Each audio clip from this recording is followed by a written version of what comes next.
So apparently, I'm on some sort of spider kick because yesterday we talked about the meaning of the word spider and where that comes from. And you can watch that video and find out for yourself.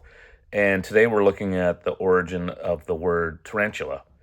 And tarantula comes from a town in southern Italy, right in the arch, called Taranto. And in Taranto, they have it's called a wolf spider in English, but it's called a tarantula, and basically it's a big ugly spider that would bite people. It's venomous but not lethal.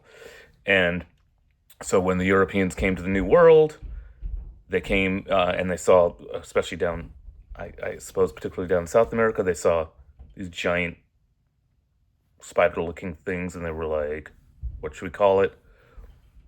Tarantula?" So they went with that, which makes sense. And um, so what's that's maybe interesting in some way, but what's more interesting to me is that these tarantulas or these tarantulas, wolf spiders, apparently, like I said, they're venomous, but they weren't fatal.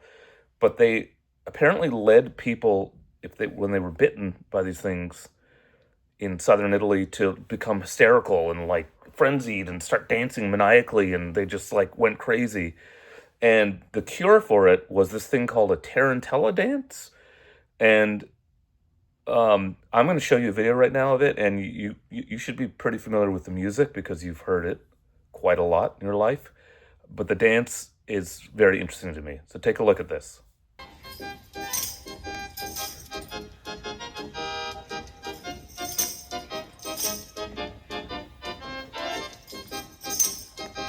It doesn't really look like something. It doesn't really look like hysteria or franticness or anything of the kind. It doesn't look like anything that would stop that.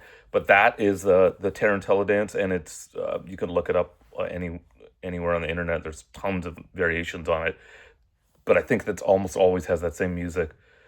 Where that music comes from, that's maybe a for another day. But you know the music, and now once it goes in your brain, it's very hard to dislodge it. So I'm apologizing, and well, not in advance. It's too late, but I'm apologizing for that. And now you know about tarantulas.